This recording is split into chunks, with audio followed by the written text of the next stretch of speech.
Baik, eh, yang akan bertindak sebagai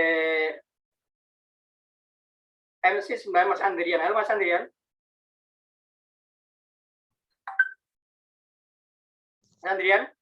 Izin Pak Pratama, dari Mas Andrian sedang di perjalanan, jadi saya gantikan terlebih dahulu Pak. Oh iya, Oke. Okay. Ya, Assalamualaikum Prof.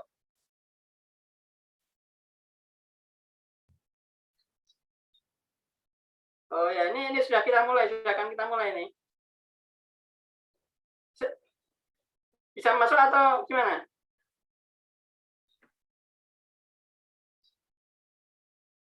Oh iya.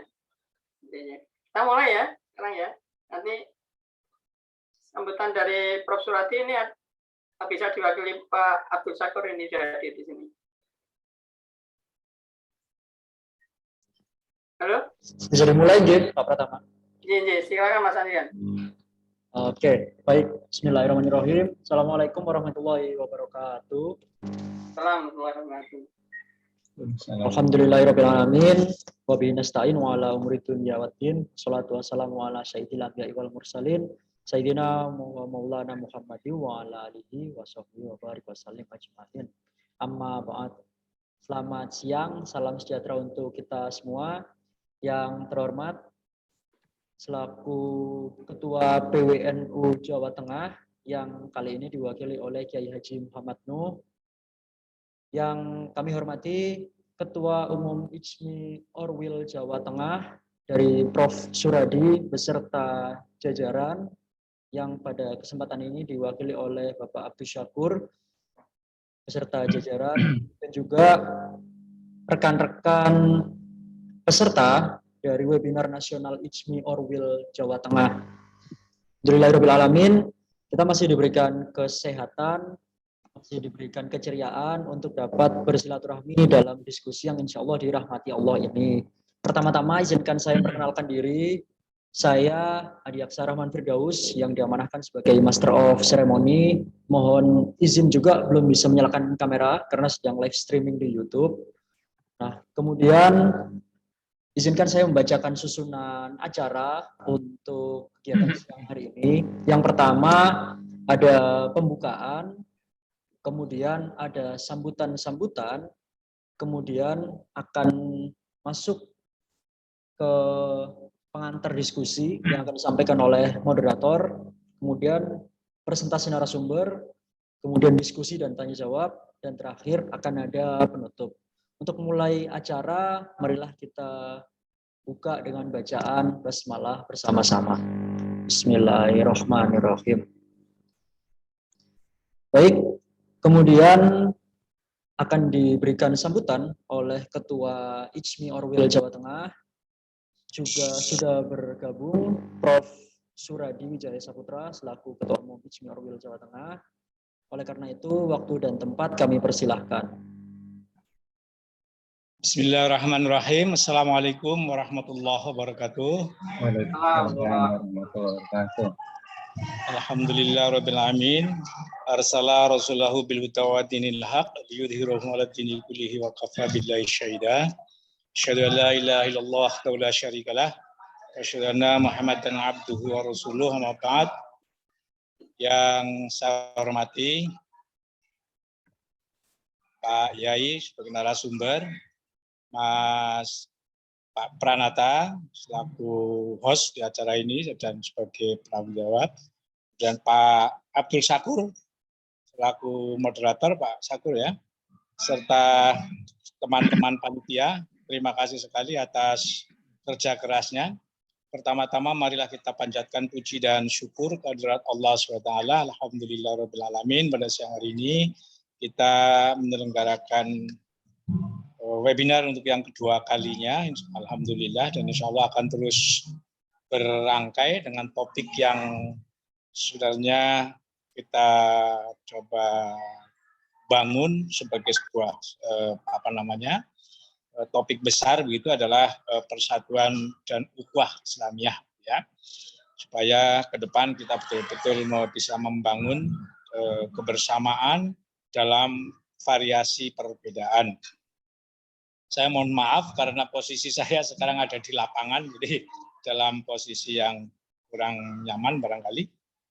Dan mohon nanti Pak Yai pencerahannya supaya teman-teman di IJMI ini semakin bersemangat, semakin berpaham. Jadi teman-teman biasanya IJMI itu adalah orang yang tidak berpaham, tapi insya Allah sedang berusaha paham agama, gitu. Ini oleh karenanya maka sebenarnya kita juga menggagas Pak Yai pertemuan pimpinan ormas Islam se-Jawa Tengah, dan ya hanya silaturahmi saja, tetapi kalau bisa menyamakan hal-hal yang sama untuk kepentingan dan tantangan umat ke depan. Karena kami melihat memang luar biasa, sisa-sisa masa lalu masih membekas, dan hal-hal baru muncul yang di hadapan kita. Satu contoh misalnya Islamfobia, itu kalau di Indonesia itu yang muncul bukan dari agama lain, tapi justru dari intern kita sendiri, ini pengamatan kita. Sehingga sementara di Amerika dan lain-lain itu justru sudah mereda, tetapi di kita lupanya masih terus saja berhembus dan berkembang. Bahkan masuk ke relung-relung di takmir masjid, Pak. Jadi saya kadang-kadang sedih orang takmir masjid mengatakan kadrun ini kan, Masya Allah itu ini gimana ini, nggak paham atau hanya sekedar ikut-ikutan atau apalah gitu. Ini cukup memprihatinkan. Padahal sementara ke depan sudah di depan mata kita adalah akan ada perhelatan politik yang juga dikhawatirkan akan semakin mempertajam. Nah, saya kira masih pimpinan umat, kami berharap bisa menyejukkan suasana ini, bisa mengembalikan kepada kita yang seharusnya dalam beragama, berbangsa, dan bernegara. Saya kira itu garis besar yang ingin kami sampaikan. Sekali lagi terima kasih Pak Yai, terima kasih panitia, Pak Pratama dan kawan-kawan, dan selamat berdiskusi. Tapi mohon maaf betul, ini kami masih ada di Solo, masih ada acara, saya tidak bisa menunggu sampai selesai. Setelah ini saya mohon izin melanjutkan acara karena kebetulan saya harus juga mengisi di sebelah ini. Kemudian terima kasih. Assalamualaikum warahmatullahi wabarakatuh.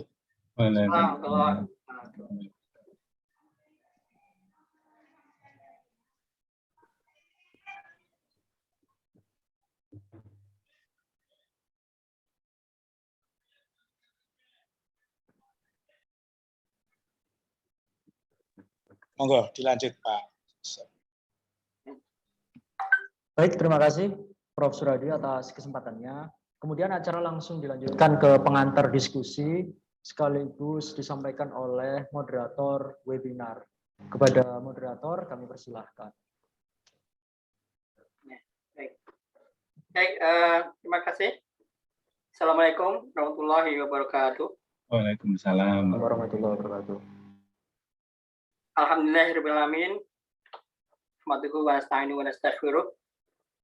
Barangkali billahi min syururi anfusina wa min sayyiati a'malina. May yahdihillahu fala mudilla lahu wa may yudlil fala hadiya lahu. Asyhadu an la ilaha illallah wahdahu la syarika lah wa asyhadu anna Muhammadan abduhu wa rasuluh la nabiyya ba'dah. Allahumma shalli wa sallim ala sayyidina Muhammad wa ala alihi wa sahbihi ajma'in amma ba'd. Baik, terima kasih Mas Agus, Mas Adi ya, maaf. Yang telah memberikan kesempatan saya untuk mengatakan diskusi ya. Mungkin moderatornya nanti Pak Sakur ya, ganti posisi. Tadi sebenarnya mau memakai sambutan ketua umum, tapi ternyata beliau bisa menyempatkan berhenti dulu untuk menyempatkan sambutan. Jadi nanti Pak Sakur yang menjadi moderator lah, saya mengantarkan diskusi saja. Kalian aja Pak Pratama. Mengantar sekaligus. Atau jangan-jangan saya tadi hanya salah sebut itu Pak Pratama. Soalnya ide dasarnya dari Pak Pratama, nanti dilanjut saja. Iya, langsung aja. Ya, baik. Jadi begini, Bapak sekalian, faktanya adalah Indonesia itu mayoritas ya populasinya adalah umat Islam, itu tidak bisa dipungkiri, itu mencapai 86% lebih. Ya. Di 86% populasi warga negara Indonesia itu adalah Muslim, Dan kalau ingin mempersatukan Indonesia, yaitu sila ketiga Persatuan Indonesia, maka sebenarnya mudah saja, yaitu mempersatukan umat Islam. Karena kalau 86% ini bisa bersatu, maka 86% untuk persatuan Indonesia akan tercapai. Nah, gerbong besar umat Islam itu terwadai dalam dua organisasi besar terbesar.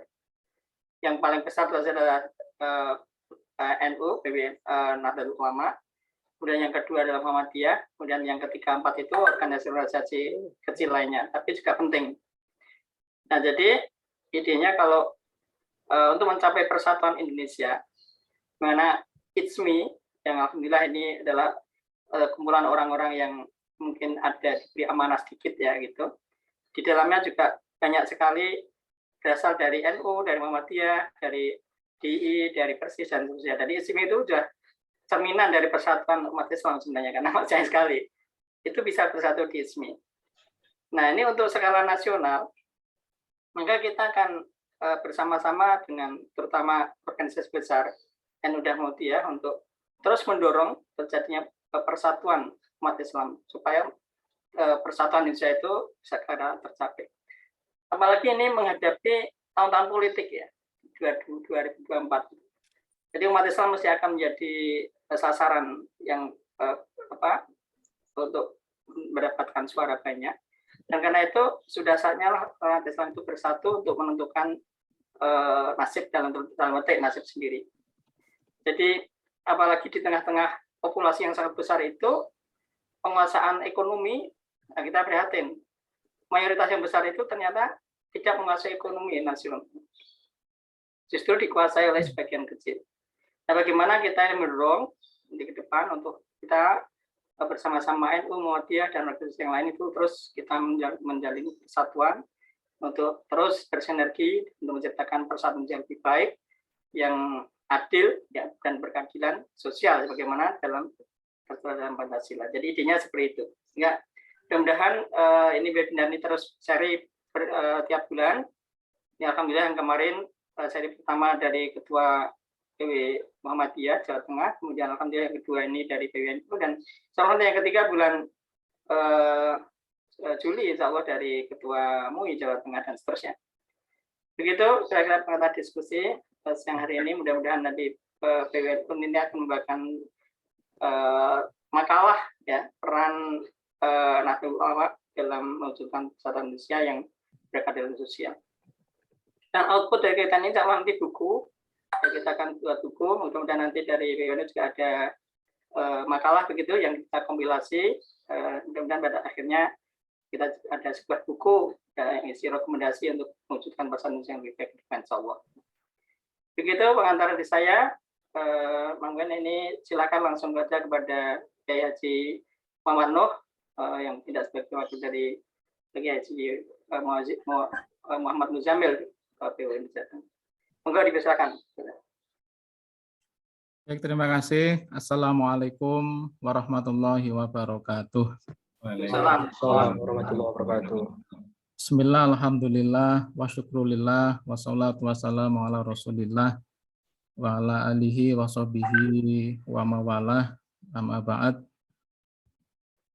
Yang sama-sama kita hormati beliau Ketua Umum Majelis Pengurus Wilayah ITSMI Korwil Jawa Tengah, Bapak Profesor Dr. Insinyur Kiai Haji Suradi Wijaya Saputra, dan juga pengurus-pengurus yang lainnya, beliau yang kami hormati, Bapak Kiai Haji Abdul Syakur, Bapak Kiai Haji Pratama Wibawa, beserta para pengurus yang lain, beserta webinar pada siang hari ini.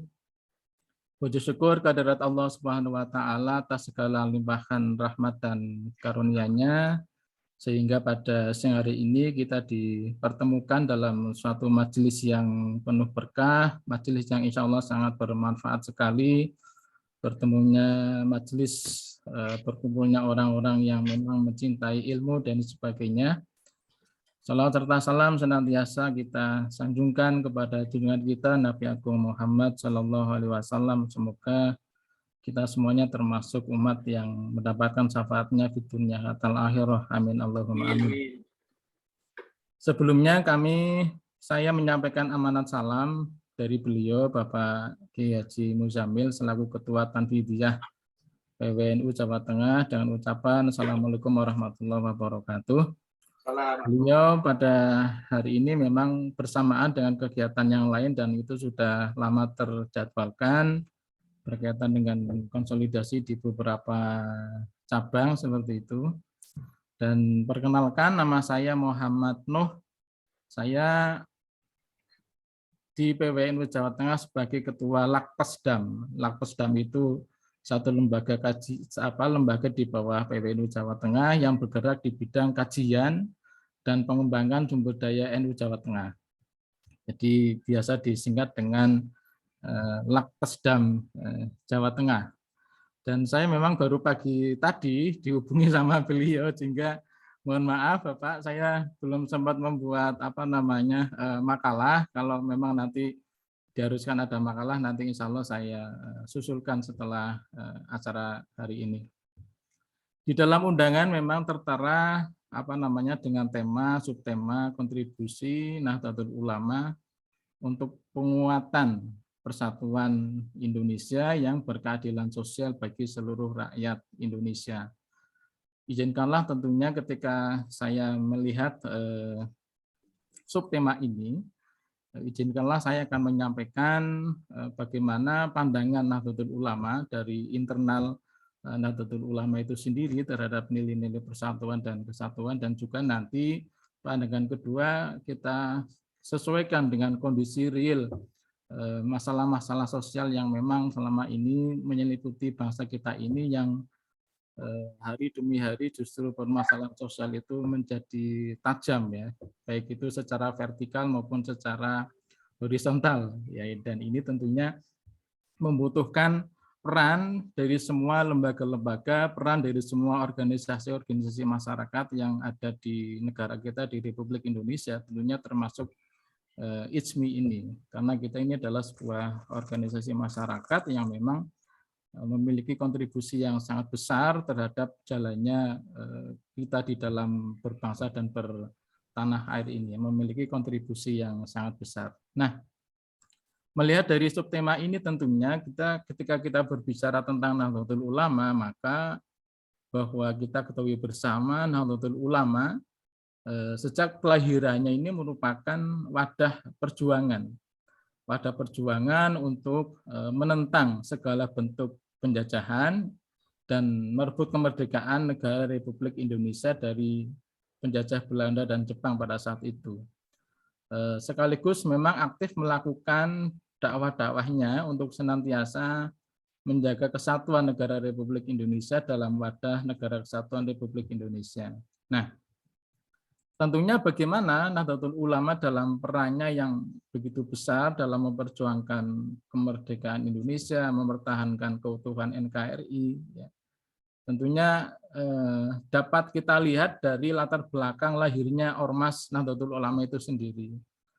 Paling tidak Nahdlatul Ulama ini memiliki ada 3 alasan besar ya, ada 3 alasan besar yang melatar belakangi lahirnya Nahdlatul Ulama pada 31 Januari tahun 1926. Yang pertama latar belakangnya adalah motif agama, ya, dan yang kedua adalah motif mempertahankan paham Ahlus Sunnah wal Jamaah, dan yang ketiga adalah motif nasionalisme.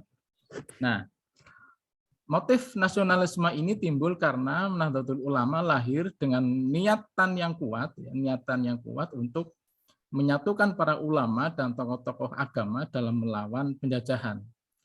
Artinya bahwa semangat nasionalisme itu pun terlihat juga dari nama Nahdlatul Ulama itu sendiri. Yakni apa? Kebangkitan para ulama, Nahdlatul Ulama. Nah, Nahdlatul Ulama, pimpinan Hadratus Syekh Haji Hasyim Asy'ari memang sangat nasionalis. Artinya bahwa sebelum Republik Indonesia ini merdeka, para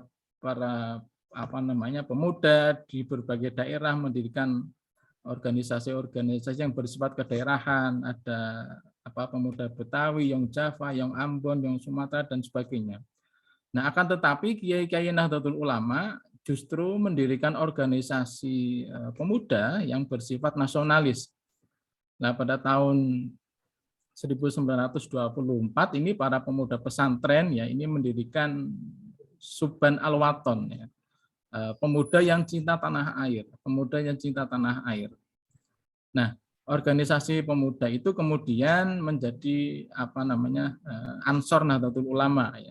Yang salah satu tokohnya adalah Kiai Haji Muhammad Yusuf Hasyim ya. Selain itu juga dari rahim Nahdlatul Ulama lahir laskar-laskar perjuangan fisik ya di kalangan pemuda, termasuk diantaranya muncul laskar Hizbullah ya, tentara Allah ya, dengan panglimanya Kiai Haji Zainul Arifin ya, seorang pemuda kelahiran Barus ya, Sumatera Utara pada tahun 1909.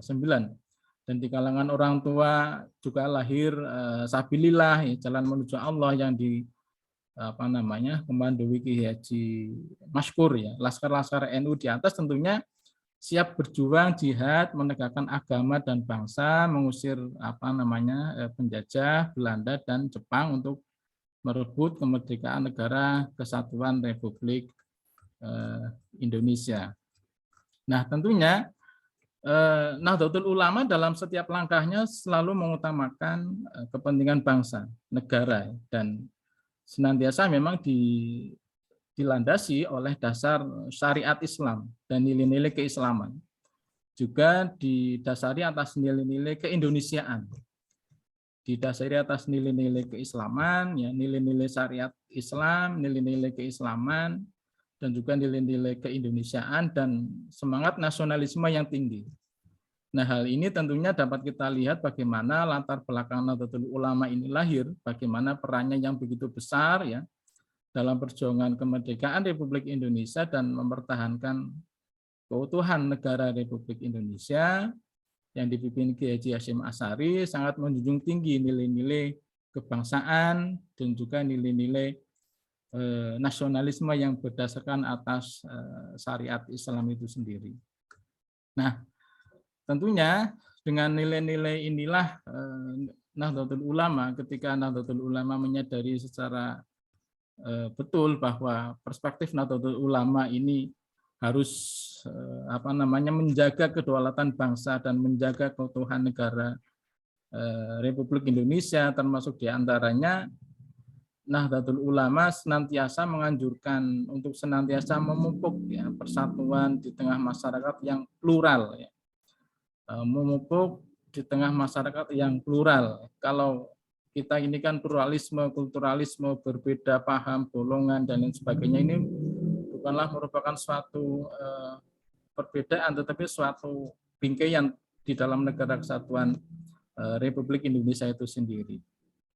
Nah, maka tentunya di tengah masyarakat yang plural ya, dengan cara apa? Dengan cara menanamkan sikap ya, menghargai perbedaan lewat komunikasi, dialog dalam konteks mempertahankan kedaulatan bangsa dan negara. Nah, di sini pula ketika merespon berkembangnya upaya disintegrasi dan perpecahan antar bangsa kita sendiri yang memang mengakibatkan hilangnya komitmen kebangsaan terhadap integritas dan kesatuan bangsa yang disebabkan oleh dampak negatif dari globalisasi, termasuk diantaranya dampak negatif globalisasi adanya kebebasan berpendapat, ekspresi tanpa batas ya, yang justru mengakibatkan munculnya gerakan-gerakan separatisme, radikalisme, ya, ada konflik ras dan agama yang mengancam kesatuan negara Republik Indonesia. Nah, maka Nahdlatul Ulama merasa perlu untuk meneguhkan kembali semangat kebangsaan Indonesia dengan menyatakan bahwa negara kesatuan Republik Indonesia ini merupakan bentuk final dari sistem kebangsaan di negara ini. Jadi menurut Nahdlatul Ulama, disintegrasi bangsa, gerakan separatisme, radikalisme, konflik ras, ya, agama ini justru akan menghancurkan struktur ya, sosial yang sudah mapan. sehingga tentunya akan merusak relasi sosial yang memang kemudian memunculkan rasa saling curiga, ya, saling membenci, yang berujung pada konflik sosial. Nah, dalam situasi sekarang ini tentunya penguatan komitmen kebangsaan tidak bisa dijalankan dengan cara paksaan, apalagi dengan cara-cara kekerasan, ya. Tetapi perlu strategi kebudayaan baru untuk menata hubungan sosial dan hubungan antar bangsa berdasarkan kesetaraan dan juga kesukarelaan, ya. Sehingga solidaritas sosial dan solidaritas kebangsaan ini bisa diwujudkan dengan baik, ya, penuh kedamaian. Oleh karenanya bahwa bagi warga Nahdlatul Ulama, Negara Kesatuan Republik Indonesia itu merupakan bentuk final, ya, bentuk final dari sistem kebangsaan kita. Ya, ini adalah sebuah konsensus yang memang harus bersama-sama kita junjung bersama-sama. Nah, oleh karenanya sebagaimana di dalam keputusan-keputusan Nahdlatul Ulama, kita di dalam Nahdlatul Ulama itu dalam memutuskan suatu permasalahan-permasalahan itu tentunya selalu dengan kaidah-kaidah fikih yang ada, ya. Kalau di Nahdlatul Ulama itu ada yang namanya lembaga Basul Masail, ya, kaidah-kaidah fikih yang berkaitan dengan permasalahan-permasalahan bangsa dilihat dari segi fikih itu seperti apa. Nah, termasuk diantaranya kaidah fikih, ya, tentang keputusan Basul Masail Maudhu'iyah yang pada saat itu pernah dilakukan oleh WNU Jawa Timur, ya, kalau nggak salah itu tentang Islam Nusantara, ya, pada tahun 2016.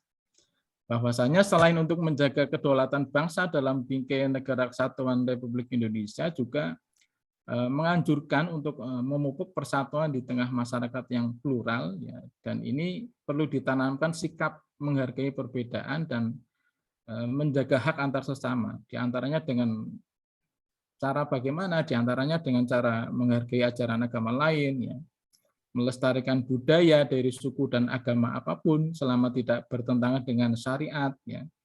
Terus diantaranya juga mengapresiasi kebaikan, ya, kelebihan orang lain dan mengakui kekurangan diri kita sendiri.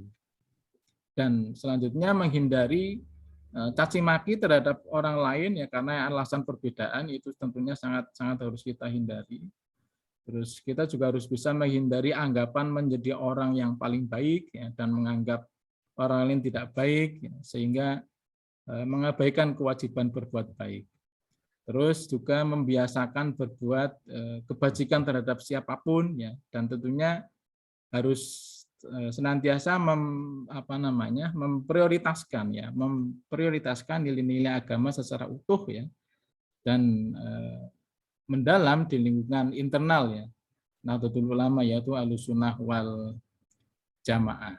Nah, maka tentunya bahwa Nahdlatul Ulama, perjuangan yang dilakukan oleh Nahdlatul Ulama dengan upaya yang sangat kuat ini tentunya harus kita apresiasi bersama-sama di dalam rangka melawan penjajahan asing, sehingga alhamdulillah dengan bersama-sama kita sebagai bangsa ini bisa mewujudkan Negara Kesatuan Republik Indonesia. Prinsip dari Nahdlatul Ulama itu sendiri terkait dengan menjaga kedaulatan bangsa dan menjaga keutuhan Negara Kesatuan Republik Indonesia. Tentunya NU senantiasa menganjurkan untuk senantiasa memupuk persatuan di tengah masyarakat yang plural, ya, dengan tadi cara menanamkan sikap menghargai perbedaan lewat komunikasi, dialog dalam konteks mempertahankan kedaulatan bangsa dan negara, merespon berkembangnya upaya disintegrasi dan perpecahan antar bangsa kita sendiri yang mengakibatkan hilangnya komitmen kebangsaan, ya, terhadap integritas dan kesatuan bangsa yang memang disebabkan oleh dampak negatif dari globalisasi itu sendiri. Globalisasi, kebebasan berpendapat, dan ekspresi tanpa batas, ya, yang mengakibatkan munculnya berbagai gerakan konflik ras dan agama yang mengancam kesatuan negara Republik Indonesia. Maka Nahdlatul Ulama itu sendiri merasa perlu untuk meneguhkan kembali semangat kebangsaan, ya, semangat kebangsaan Indonesia dengan menyatakan bahwa Negara Kesatuan Republik Indonesia merupakan bentuk final dari sistem kebangsaan di negara kita ini, di Indonesia.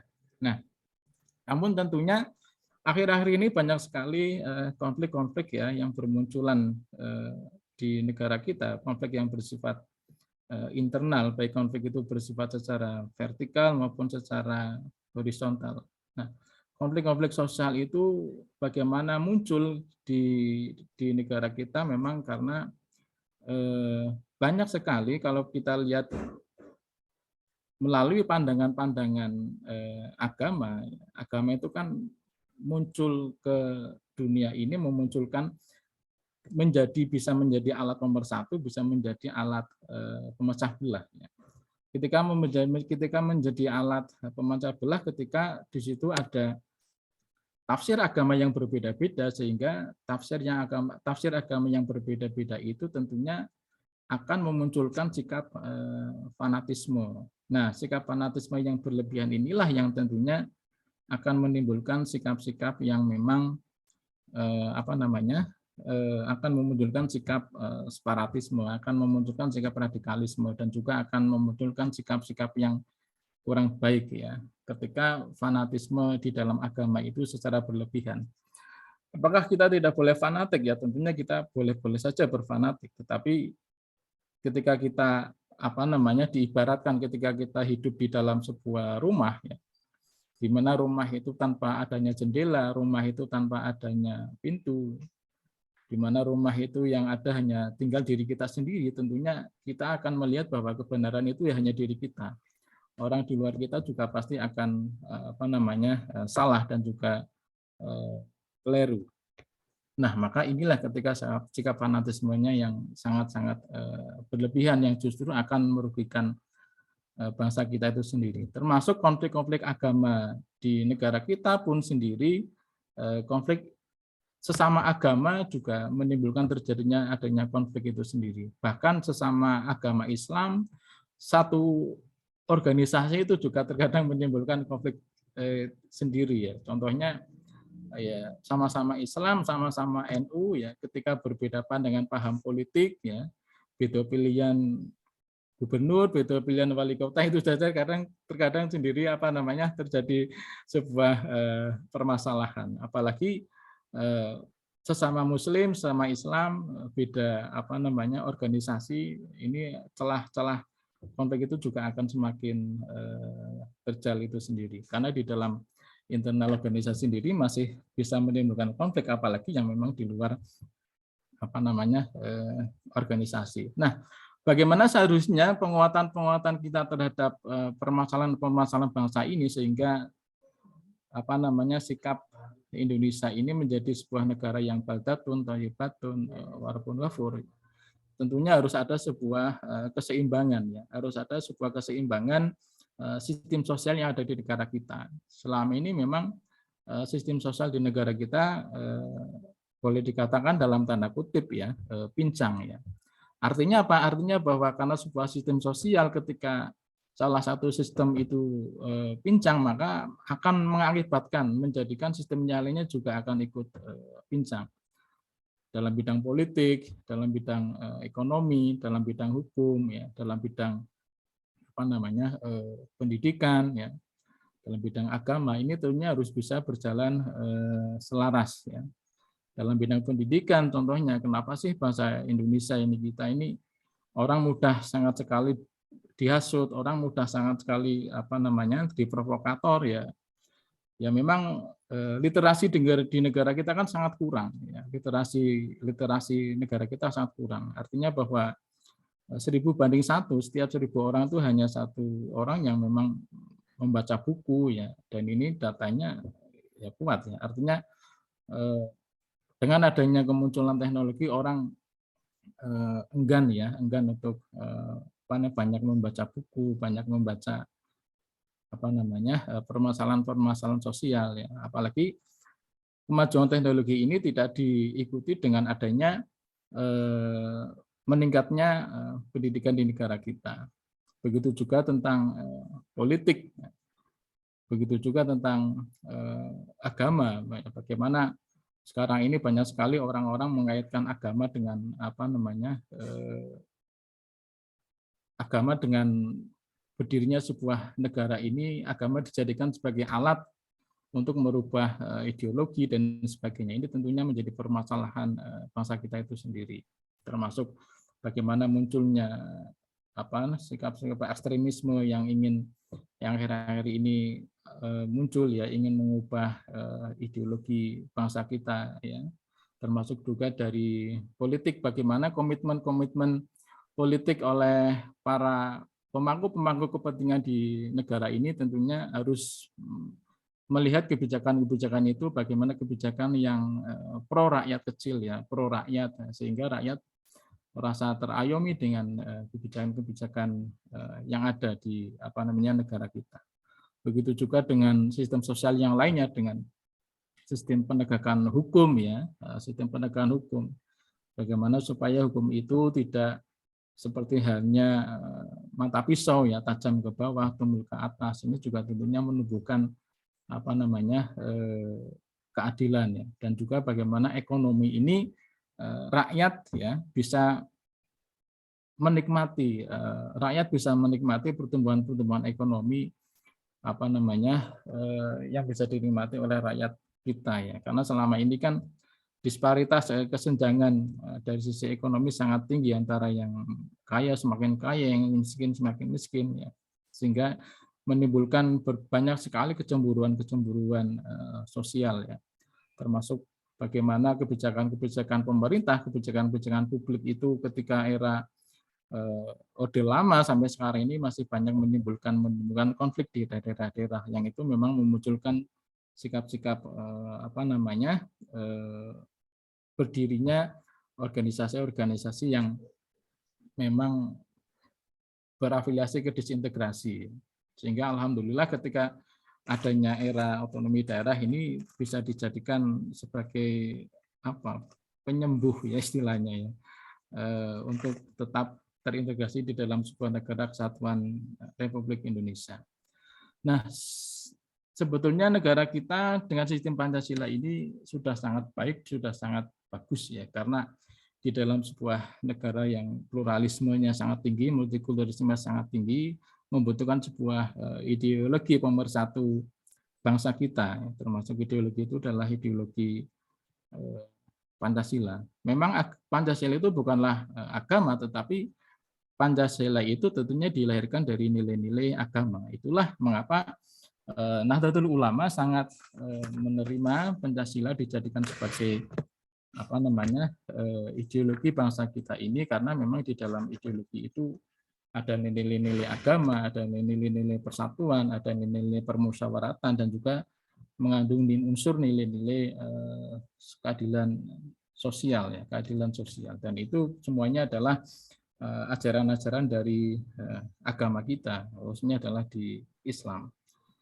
Kita bisa belajar dari negara-negara asing yang Timur Tengah contohnya, yang memang selama ini mereka hanya berkutat pada kepentingan kesukuan, yang sehingga menyebabkan perpecahan, perperangan, ya, dan kita wajib bersyukur tentunya dengan adanya Pancasila ini menjadikan negara kita menjadi sebuah negara yang memiliki persatuan dan kesatuan yang sangat kokoh.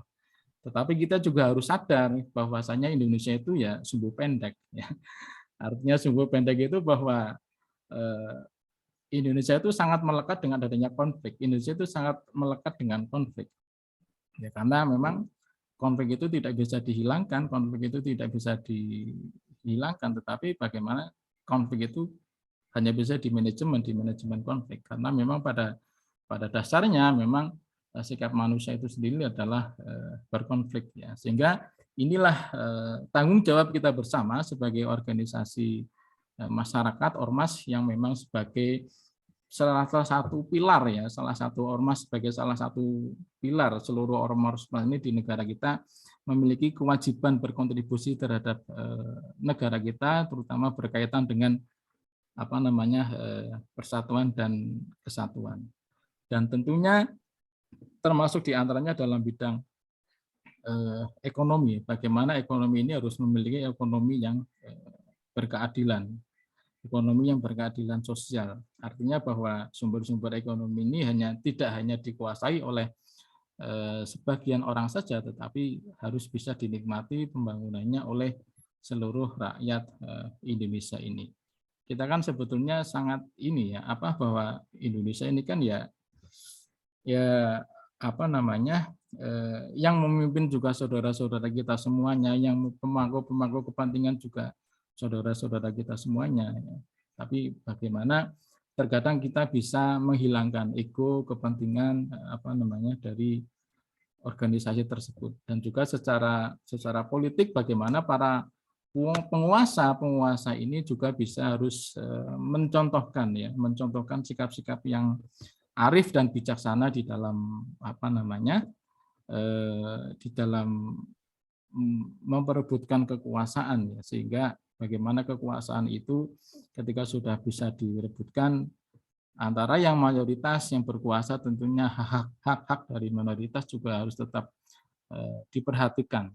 Hak-hak yang minoritas juga harus tetap menjadi perhatian para pemangku kebijakan kita semuanya. Jadi masih banyak sekali PR-PR ya di negara kita yang tentunya membutuhkan sumbangsih pemikiran-pemikiran dari kita semuanya, termasuk di organisasi masyarakat, di Ormas ya, termasuk di ISMI, di NU, di Muhammadiyah, dan teman-teman yang lainnya, bagaimana kita bisa bersinergi, ya. Kita bisa bersinergi untuk tetap bisa menjaga amanah dari para pendiri bangsa kita ini. Semoga kita tetap menjadi satu kesatuan negara kesatuan Republik Indonesia ila yaumil qiyamah tentunya, sehingga negara kita menjadi negara yang baldatun thayyibatun warabun ghafur. Tentunya itu semuanya adalah harapan kita.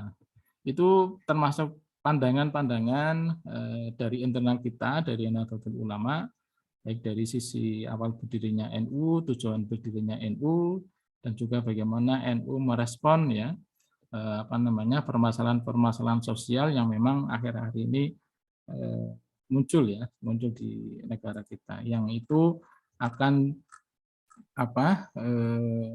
berbahaya ketika permasalahan-permasalahan sosial itu tidak ditangani dengan cepat, tepat, dan baik. Baik, mungkin itu yang bisa kami sampaikan, para yai. Nanti kita bisa berdiskusi, itu sekedar pengantar dari kami. Akhirul kalam, wallahul muwaffiq ila aqwamit thoriq. Assalamualaikum warahmatullahi wabarakatuh. Assalamualaikum warahmatullahi wabarakatuh. Terima kasih Kiai atas presentasinya ya. Nanti makalahnya saya tunggu nanti kita bukan untuk dikompilasi dengan yang lain. Jadi saya mencatat beberapa poin penting yang mungkin bisa kita garis bawahi, bahwa kelahiran NU pada tahun 36 ya, tepatnya 31 Januari, itu ada 3 motivasi besar. Yang pertama memang masalah agama, yang mempertahankan agama di tengah-tengah penjajahan waktu itu. Kemudian mempertahankan paham Ahlus Sunnah wal Jamaah. Yang ketiga adalah memang mempertahankan nasionalisme. Kemudian untuk penguatan kebangsaan itu memang menurut Kiai tadi memang tidak bisa dilakukan ya, secara paksaan, tetapi harus baik melalui nilai-nilai budaya dan kebudayaan.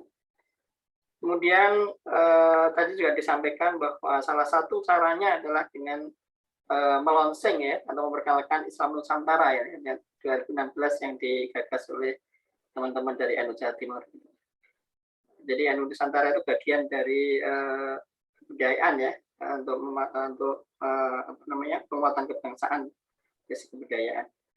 Kemudian beliau juga mengatakan bahwa agama bisa menjadi alat nomor 1, tapi juga bisa sekaligus menjadi kontraproduktif, menjadi alat pemecah belah kalau kita merasa tafsir kita yang paling benar dan yang lain salah gitu, jadi menjadi masalah sensitif. Kemudian juga asal konflik ya, karena perbedaan pandangan tadi memang akan selalu muncul, dan itu sepertinya juga tidak bisa dihilangkan. Misalnya adalah dengan manage. Beberapa poin penting yang mungkin bisa saya catat seperti itu. Monggo silakan kita masuki sesi diskusi, masih ada waktu cukup banyak sekitar 23 menit untuk sampai jam 15. Monggo dipersilakan untuk angkat tangan untuk menanyakan. Silakan. Monggo.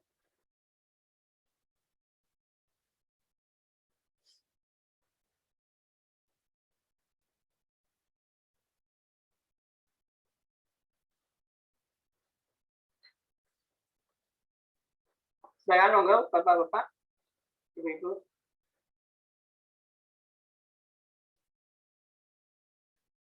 Baik, kalau belum ada mungkin dari saya. Jadi kita menyadari bahwa final ya, dasar negara Pancasila dan landasan konstitusi kita adalah UUD 45. Dengan Pancasila, 5 silanya sebenarnya diturunkan atau diturunkan juga dari nilai-nilai Islam. Nah itu sebenarnya orang Islam itu tidak mungkinlah bertentangan dengan Pancasila. Ya, nah, nilai-nilai dalam Pancasila itu tidak ada yang bertentangan dengan ajaran-ajaran Islam. Jadi cuma kadang-kala framing radikalisme kemudian intoleran itu kebatasannya itu bukan menggunakan nilai Pancasila lagi. Sebenarnya kalau bangsa ini punya komitmen bahwa dasar kita adalah Pancasila dan UUD 45, maka orang yang disebut radikal itu mestilah adalah orang yang tidak setuju dengan Pancasila, orang yang yang lakunya ucapan-ucapannya itu bertentangan dengan nilai-nilai Pancasila dan UUD 45. Itu harusnya itu nilai-nilai apakah seseorang disebut radikal atau tidak begitu. Tapi yang terjadi sekarang bukan begitu, Pak. Jadi sepertinya gitu ya, radikalisme itu banyak disasar kepada tokoh-tokoh Islam ya, kita lihat dibaca di media-media itu. Padahal kalau kita trace ya track record beliau tokoh-tokoh Islam yang dicap radikal itu, bahkan di list BNPT itu beliau itu tidak bertentangan dengan Pancasila 45. Ya. Pikiran-pikirannya juga tidak bertentangan, masih di. Nah ini gimana ini, Ustaz? Jadi sepertinya tidak match dengan Pancasila 45. Harusnya kan kalau radikal itu orang yang memang tidak sesuai dengan UUD 45 dan Pancasila. Gitu. Mungkin dari saya itu, mungkin mudah-mudahan ada yang lain. Silakan. Ya, terima kasih Bapak. Jadi memang ketika kita berbicara tentang radikalisme ya, berbicara radikalisme itu juga masih tentunya debatable ya dari pengertian radikalisme agama itu sendiri ya. Tapi ternyata di sini adalah menurut kita di dalam kehidupan berbangsa dan negara ya, ketika orang yang ingin merubah asas negara ya Undang-Undang 45 itu juga bisa dianggap sebagai radikalis, sehingga memiliki sifat radikal ya, karena ingin mengubah asas negara yang memang Pancasila itu sudah menjadi final dalam bernegara ya, berkonstitusi. Nah, di Nahdlatul Ulama itu sendiri hubungan Islam dengan Pancasila itu sudah berhasil dirumuskan oleh Kiai Haji Ahmad Siddiq ya, yang pada saat itu sebagai Rois Am PBNU tahun 1984 sampai 1991. Jadi dilakukan dalam mengantisipasi ketentuan ya yang memang mengharuskan ormas untuk berasas Pancasila, sehingga di dalam Munas Alim Ulama NU pada saat itu ya ini memiliki Nahdlatul Ulama ada sebuah deklarasi di dalam Munas Alim Ulama Nahdlatul Ulama pada tahun 83. Yang pertama bahwa Pancasila sebagai dasar ya, dan falsafah negara Republik Indonesia ini bukanlah agama, dan tidak dapat menggantikan agama dan tidak dapat dipergunakan untuk menggantikan kedudukan agama. Ya, jadi Pancasila sebagai dasar dan falsafah negara Republik Indonesia bukanlah agama, ya, tidak dapat menggantikan agama dan tidak dapat dipergunakan untuk menggantikan kedudukan agama. Itu yang pertama. Yang kedua, tetapi di Pancasila, di sila ketuhanan yang Maha Esa sebagai dasar negara Republik Indonesia, menurut pasal 29 dan 1 Undang-Undang Dasar 45 ya pada saat itu, yang menjadi sila-sila yang lain ini adalah mencerminkan tauhid ya menurut pengertian keimanan dalam Islam. Terus yang ketiga bahwa bagi Nahdlatul Ulama, Islam adalah akidah dan syariah. Ya, Islam itu ya akidah dan syariah yang meliputi aspek hubungan manusia dengan Allah dan hubungan antar manusia. Nah, yang keempat, bahwa penerimaan dan pengamalan Pancasila ini merupakan perwujudan dari upaya umat Islam Indonesia untuk menjalankan syariatnya, ya, untuk menjalankan syariatnya. Jadi termasuk bagaimana kita menerima dan mengamalkan Pancasila ini sebagai sebuah perwujudan dari menjalankan syariat agama.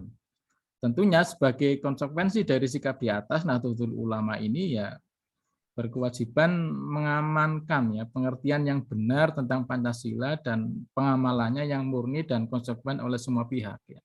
Karena memang pada awal-awal sendiri juga Nahdlatul Ulama terpecah belah ketika penerimaan asas tunggal gitu ya Pancasila. Ada yang pro, ada yang kontra ya. Tapi alhamdulillah Muktamar Nahdlatul Ulama ya di Situbondo itu yang merumuskan bahwa Nahdlatul Ulama menerima Pancasila sebagai asas organisasi dan menempatkan Islam sebagai akidah ya. Jadi Islam sebagai akidah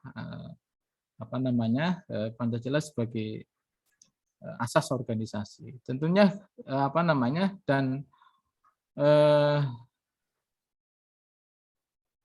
bahwa Pancasila ketika itu juga langsung dicantumkan di dalam anggaran dasar dan Nahdlatul Ulama. Apalagi pada saat itu ya orde yang berkuasa ya orde baru mulai secara tegas dan keras ya terhadap setiap kekuatan yang tidak mau menerima Pancasila sebagai ideologi lain ya, seperti komunisme, sosialisme, agama ya, dan lain sebagainya. Nah inilah yang diambil oleh Nahdlatul Ulama bahwasanya Pancasila itu dijadikan sebagai sebuah ideologi dan juga menempatkan Islam itu dijadikan sebagai akidah ya, sehingga memiliki kewajiban kita untuk menjalankan bersama, mendukung bersama apa yang sudah menjadi hasil buah pemikiran Kiai Haji Ahmad Siddiq ini dijadikan sebagai sebuah acuan dalam pembahasan Munas Alim Ulama pada saat itu ya. Sehingga inilah konsekuensi memang yang harus kita terima ya tentunya bahwasanya kita di dalam negara Kesatuan Republik Indonesia, negara yang multikulturalisme seperti saat ini memang kita tidak bisa memaksakan kehendak kita sendiri. Artinya bahwa persatuan dan kesatuan itu yang lebih diutamakan. Dalam menjalankan agama sendiri juga negara tidak pernah melarang kita untuk justru negara saat ini kan juga memfasilitasi kebutuhan-kebutuhan orang di dalam beragama, sehingga ini tentunya bisa menjadi sebuah hubungan yang harmonis antara agama dan negara. Mungkin itu Bapak. Baik, terima kasih. Jadi kita sepakat bahwa untuk kehidupan berbangsa dan bernegara itu pedoman kita adalah Pancasila dan UUD 45 gitu ya. Dan framing tentang radikalisme itu mestinya adalah standarnya mestinya ya Pancasila dan 45 itu artinya orang-orang yang tidak bertentangan dalam pikirannya perbuatannya juga tidak bertentangan dengan 45 Pancasila mestinya itu tidak bisa di framing sebagai radikal gitu. Kalau dia sedang menjalankan misi dakwah, apalagi Ustadz itu kan memang punya misi dakwah ya, kadang-kadang dalam internal jamaah itu mesti dia cukup keras karena dia hanya internal pembinaan jamaah itu. Pak sekarang ini kadang-kadang kemudian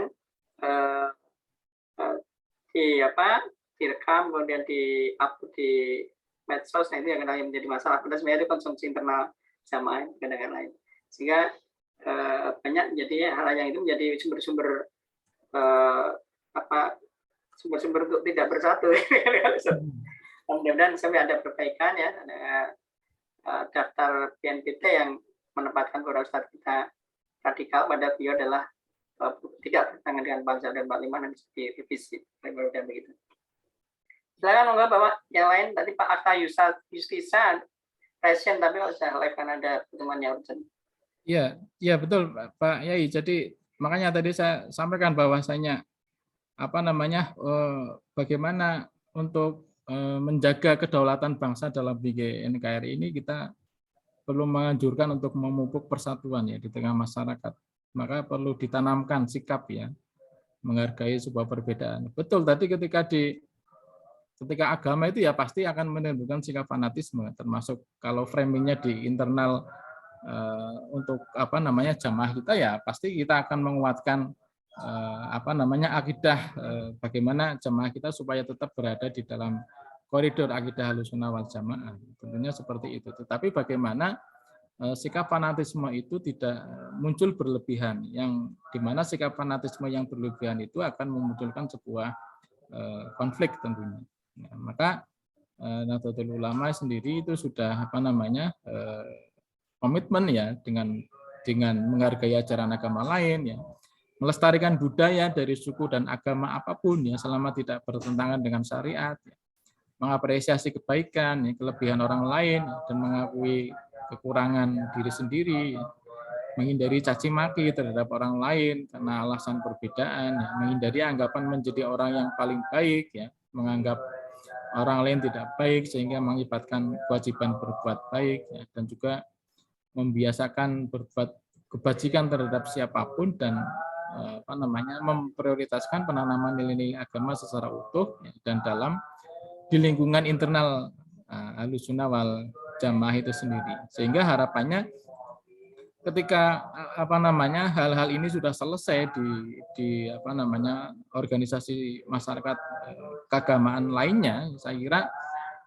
maka sistem yang lainnya pun tentunya akan secara tidak langsung akan terkena imbasnya ya. Dalam hal ini contohnya dalam ekonomi, bagaimana kita juga bisa mewujudkan perekonomian supaya ekonomi kita ini menjadi ekonomi yang kerakyatan ya, berkeadilan sosial juga. Ini karena kan memang kita ini menjadi bagian dari salah satu sistem di mana sistem itu akan memiliki ketergantungan sistem satu dengan sistem yang lainnya. Ngaten ya. Iya, siap. Terima kasih Ustaz. Baik, pertanyaan yang kedua ini ada dari Mak Fikri Haikal Hidayat. Silakan Pak Fikri Haikal Hidayat.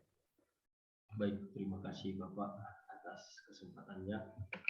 Perkenalkan, nama saya Fikri Haikal Hidayat. Saya dari mahasiswa. Pertama, saya ingin mengapresiasi sumber dan ISMI yang sudah mengangkat tema persatuan dan kesatuan. Karena hari-hari ini saya melihat bangsa Indonesia, terkhususnya umat Islam, mengalami keretakan dalam hubungan dengan adanya stereotip kantrun dan cebong. Saya tadi menyimak apa yang disampaikan oleh narasumber bahwa kita harus tetap teguh terhadap pikiran-pikiran para founding father kita yang terangkum dalam Pancasila. Namun dari penjelasan narasumber tadi, saya terpantik untuk bertanya, apakah Pancasila masih relevan terhadap kondisi bangsa hari ini? Pertanyaan ini karena saya melihat bahwa pemimpin bangsa, terkhususnya yang ada di legislatif, politisi-politisi, seringkali blunder dan tidak relevan dengan kepentingan masyarakat. Begitu juga para ekonom. Ekonom hanya menangkap pesan-pesan kuantitatif yang hanya ditujukan untuk kaum-kaum borjuis dan tidak menguntungkan kaum-kaum yang tertindas. Dan pertanyaan yang kedua, bagaimana kira-kira ikhtiar dan usaha yang harus kita lakukan sebagai umat Islam melihat fenomena yang terjadi? Apa alternatif yang bisa kita tawarkan? Mungkin demikian, terima kasih.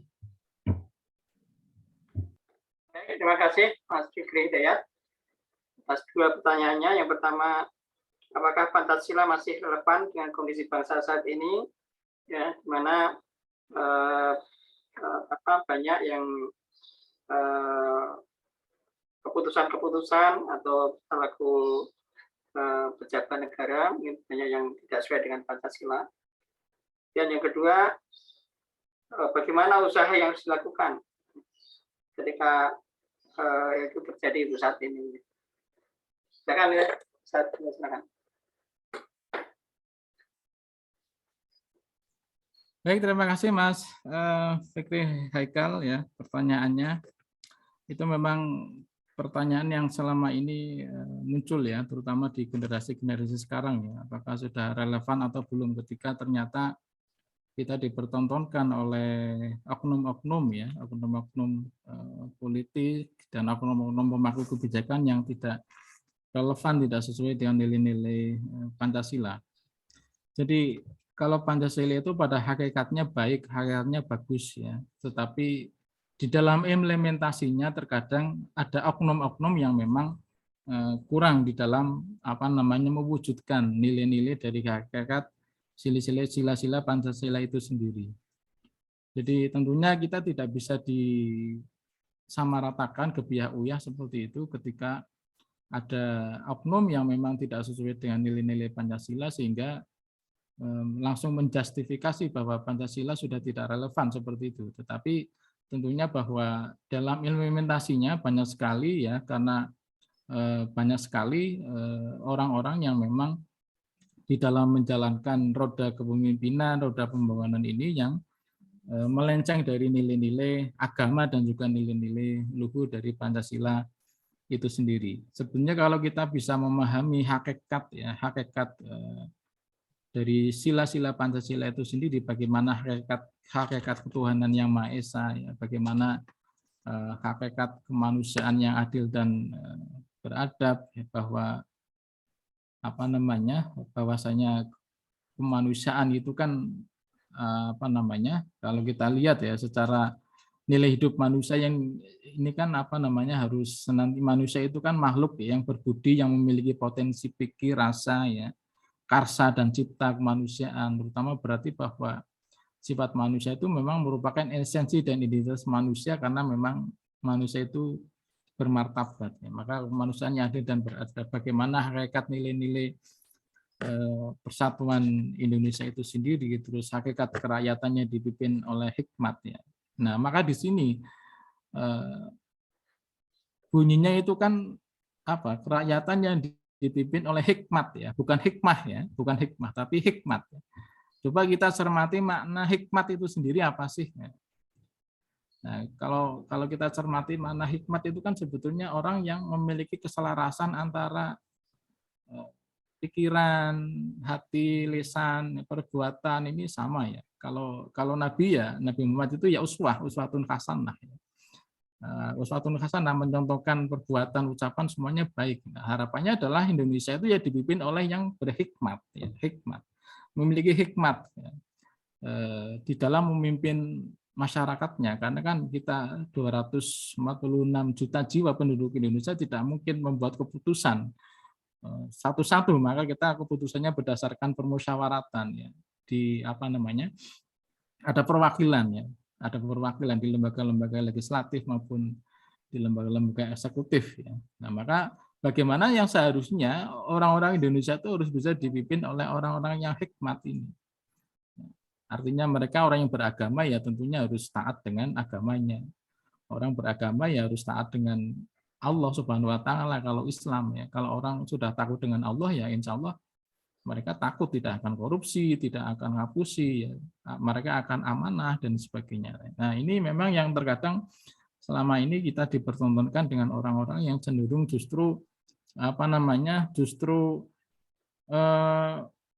mendapatkan kesempatan dari kelemahan peraturan-peraturan yang ada di negara kita, ingin mendapatkan kesempatan ya digunakan yang tidak baik untuk kepentingan pribadinya, termasuk diantaranya yaitu bagaimana hakikat keadilan sosial bagi seluruh rakyat Indonesia, bahwa ketika berbicara keadilan ini kan seharusnya mengandung arti sifat keadaan yang sesuai dengan hakikat adil ya. Untuk mengakui hak sesama manusia, perilaku adil menjadikan seseorang tentunya bisa mendapatkan apa yang menjadi haknya, yang menjadi hak dasar ya. Hak dasar ini adalah apa? Pengakuan kemanusiaan, sehingga bisa mendorong perilaku manusia untuk memperlakukan sesamanya sebagaimana mestinya. Nah, inilah tentunya ada perbedaan adil ya pada sila kedua dan kelima. Ya. Kalau adil pada sila kedua ini titik beratnya adalah manusia individu, sedangkan adil pada sila kelima merupakan inti dasar dari hakikat keadilan. Apa? Yaitu titik beratnya adalah masyarakat, bangsa, dan negara. Nah, harapannya inilah kandungan nilai-nilai filosofis yang memang luar biasa secara filosofis dari nilai-nilai Pancasila, tetapi di dalam implementasinya ya, yang terkadang memang masih membutuhkan banyak waktu ya, banyak kita untuk bisa meliterasi tentang nilai-nilai ini, bagaimana nilai-nilai ekonomi ini untuk kerakyatan ya bangsa Indonesia. Ya, karena tadi saya sampaikan di awal bahwa literasi kita memang masih lemah ya, masih sangat lemah literasinya. Kalau dulu ketika saya termasuk yang masih pernah mengenyam pendidikan pada masa Orde Baru, itu yang namanya Pancasila itu ya ada penataran P4 dari tingkat SMP, SMA ya sampai perguruan tinggi, itu masih ada nilai-nilai itu, bahkan tidak hanya menghafalkan silanya saja, tetapi pasal-pasalnya itu juga dulu harus hafal ya. Nah, inilah terkadang di negara kita ini memang ketika terjadi pergeseran politik ya, pergeseran pemerintahan, ini yang jelek adalah bagaimana berbeda dengan rezim sebelumnya. Ini kan yang keliru. Padahal rezim sebelumnya itu juga banyak hal-hal yang baik, hal-hal yang bagus, ya, yang tentunya bisa diselaraskan ya dengan kehidupan kita sekarang ini. Ya. Kalau dulu Pancasila itu diterapkan secara tertutup, ya bagaimana sekarang ini penerapan Pancasila secara terbuka ya, sehingga banyak dibuka ruang-ruang publik, ruang-ruang dialog ya, ruang-ruang seminar ya yang berkaitan dengan ideologi kita sendiri, ideologi kita untuk memupuk rasa persatuan. Jadi ya saya kira pemerintah jangan takut ketika dibuka ruang-ruang ideologi, karena ideologi itu kan sebetulnya pemikiran ya, hasil pemikiran dari manusia itu sendiri. Nah, ini yang baru dari berbagai macam ideologi kita bedah lah, terus ini yang terbaik untuk negara kita ya memang negara kesatuan Pancasila. Jadi memang pada dasarnya kelahiran Nahdlatul Ulama termasuk diantaranya adalah karena memang tadi saya sampaikan adalah semangat nasionalisme. Bagaimana semangat nasionalisme ini harus tetap dimunculkan. Kita tidak bisa membayangkan ketika negara Indonesia ini didasarkan pada agama tertentu, tentunya yang terjadi ya hanya perpecahan, perang ya satu sama lainnya. Nah, ini kita tentunya wajib bersyukur kepada Allah Subhanahu wa taala yang memberikan kesempatan kepada kita untuk bisa hidup damai, tentram ya, bersama-sama bisa menjalankan ibadah tanpa adanya intimidasi, tanpa adanya tanpa adanya kekerasan ya. Coba kita bisa melihat di negara saudara-saudara kita yang sesama muslim justru banyak sekali terjadi perpecahan dan peperangan hanya dikarenakan faktor kekuasaan yang didasarkan pada kesukuan, pada paham ya, dan lain sebagainya. Dan ini menjadi tanggung jawab kita sebagai organisasi sosial, organisasi masyarakat ya, untuk mewujudkan bagaimana sikap-sikap kebangsaan kita terhadap bangsa. Kalau memang ada pemimpin yang pemimpin bangsa kita ini, pemangku kebijakan publik kita ini yang memang tidak sesuai dengan ajaran agama, tidak sesuai dengan undang-undang ya, kewajiban kita untuk mengingatkan ya. Kita juga sudah memiliki banyak sekali lembaga-lembaga negara yang memiliki tugas untuk itu semuanya. Ya kita sebagai saudara ya wajib juga mengingatkan untuk satu sama lainnya. Sehingga implementasinya yang memang sampai sekarang ini masih jauh dari harapan kita di dalam sebuah negara yang berideologi Pancasila. Kalau Pancasila itu sendiri sudah secara nilai-nilai filosofisnya sudah sangat bagus dan baik. Terima kasih Pak Begitu Mas Fikri Haikal nggih. Baik, terima kasih, Ustaz. Waktu kita masih 8 menit ya. Saya kira jawabannya sudah cukup jelas ya, dan disampaikan. Usaha yang harus kita lakukan ya, kita dengan cara mengingatkan ya, kalau ada pemimpin kita yang keluar dari rel ya, kita Ustaz ya, dari rel apalagi bertahan Pancasila ya, kita harus mengingatkan dengan cara yang ma'ruf ya, Ustaz ya. Ya. Oke, mungkin masih ada lagi pertanyaan, masih ada waktu 7 menit, silakan monggo. Tadi yang menarik tadi dikutip juga sila keempat, kerakyatan yang dipimpin oleh hikmat ya, bukan hikmah, oleh hikmat kebijaksanaan dalam pemusyawaratan perwakilan. Saya kira menarik ini.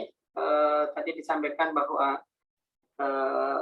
hikmat itu ya namanya ya bijaksana, ya baik, akhlak baik, akhlakul karimah dan seterusnya.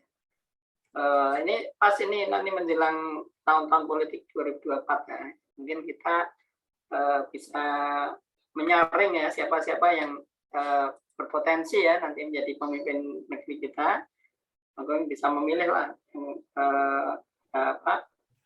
yang mungkin beliau mempunyai visi misi untuk mempersatukan umat Islam, dan apalagi dari sektor masalah ekonomi ya, kita mayoritas tetapi penguasaan ekonomi masih bukan di Islam ya rata-ratanya. Ya, jadi mungkin sedikit Pak Yai saya perlu menyampaikan Pak Yai. Berkaitan dengan ini bahwa untuk persatuan ya, kontribusi Nahdlatul Ulama terhadap nilai-nilai persatuan, bahwa penerimaan Nahdlatul Ulama ini benar-benar telah dipikirkan dari sudut pertimbangan keagamaan ya, termasuk di dalam Muktamar Nahdlatul Ulama memahami ulang dasar-dasar keagamaan ya, dan dari sini merumuskan sikap ya terhadap perkembangan yang memang dihadapi pada saat itu, bahwasanya dasar-dasar keagamaan paham Ahlussunnah wal Jamaah itu ya dijabar bahwa Nahdlatul Ulama itu mengikuti pendirian bahwa Islam adalah agama yang fitri ya, yang bersifat menyempurnakan segala kebaikan yang sudah dimiliki oleh manusia. Nah, paham keagamaan yang dianut oleh Nahdlatul Ulama ini bersifat menyempurnakan nilai-nilai yang baik yang sudah ada dan menjadi milik ya, serta ciri-ciri satu kelompok ya, manusia seperti suku maupun bangsa, dan tidak bertujuan menghapus nilai-nilai tersebut ya. Bahwa fitri atau fitrah itu kan sifat asal keadaan murni adalah konsep yang sangat penting di dalam Islam, sehingga fitrah itu ya adalah dorongan yang sudah tertanam di dalam diri manusia untuk menemukan Tuhan ya, Allah ya,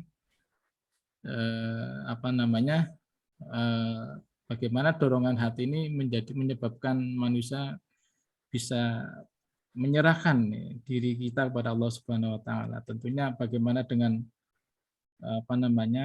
kalau kita melihat ya tentang konsep pemikiran Al-Ghazali terutama ya, bahwa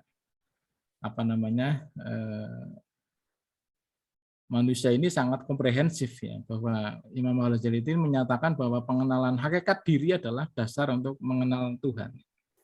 Ya, jadi bagaimana hakikat kita sebagai manusia di dalam manusia yang beragama tentunya harus memahami tentang hakikat itu sendiri, termasuk diantaranya adalah tentang manusia ya. Di dalam perspektif Imam Al-Ghazali itu kan diantaranya hakikat manusia itu ya hikayat insan ya, sifat manusia ya, pengembangan dan pengetahuan ya.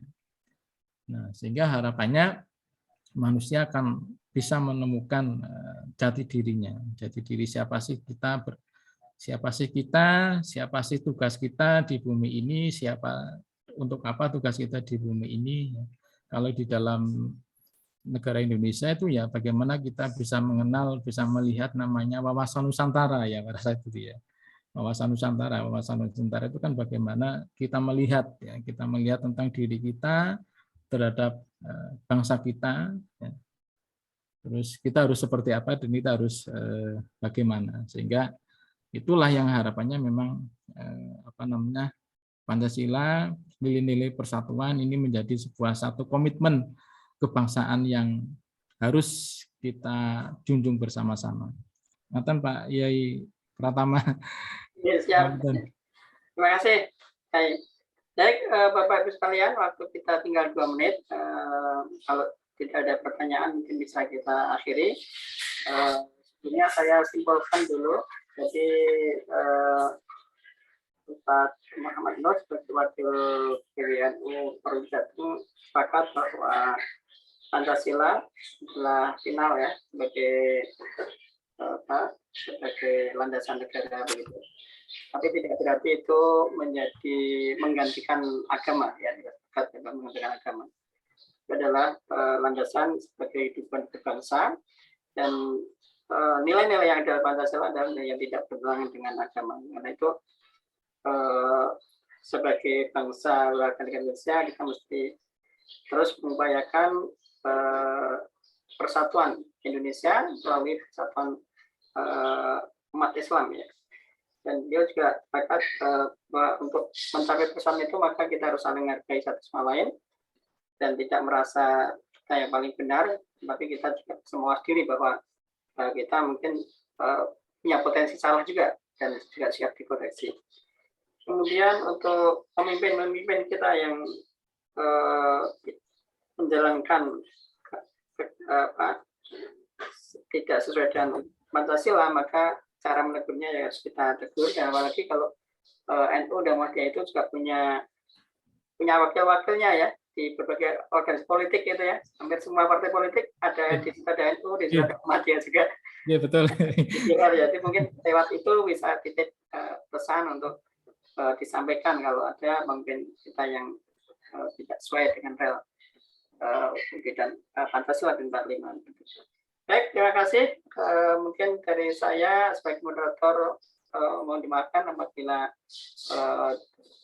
banyak kesalahan kekurangan dalam mengantarkan diskusi kali ini.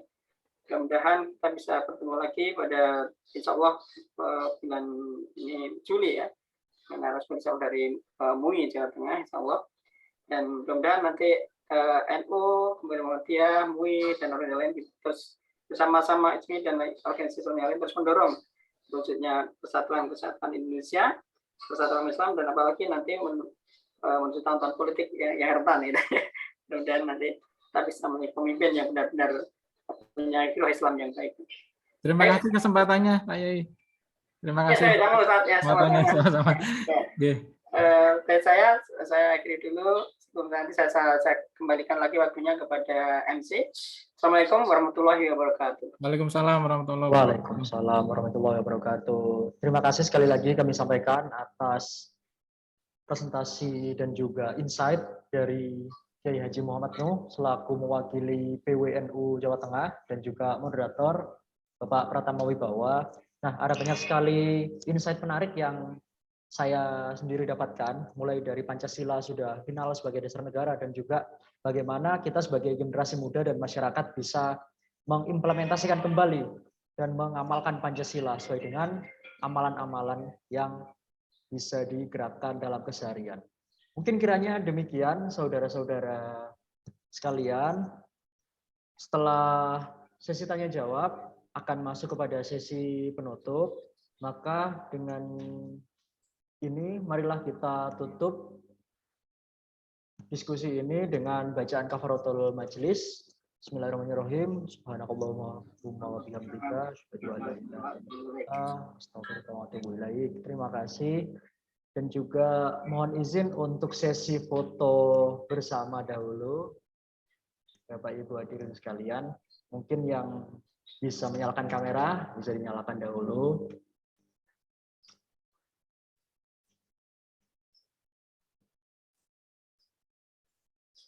Silakan.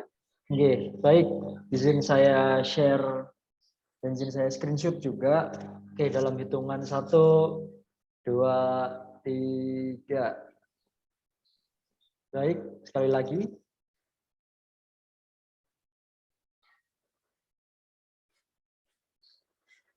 Yuk, saya mulai dalam hitungan 1, 2, 3. Baik, terima kasih Bapak Ibu Saudara sekalian. Kurang lebihnya demikian, saya tutup. Billahi taufiq wal hidayah. Assalamualaikum warahmatullahi wabarakatuh. Waalaikumsalam Salam. warahmatullahi wabarakatuh. Baik, kasih. ya, Terus, Oke. terus, Oke. salam. Izin live ya. Nggih, matur nuwun Pak Pratama, Ya, sama-sama. Prof. Suradi, nggih, Pak Syakur. Nggih, sampun saya izin nggih. Nggih. Terima kasih Pak Syakur. Sami-sami Pak Pratama. Terima kasih Pak Suradi, teman-teman Masikal semuanya. Iya. Assalamualaikum warahmatullahi wabarakatuh. Waalaikumsalam warahmatullahi wabarakatuh.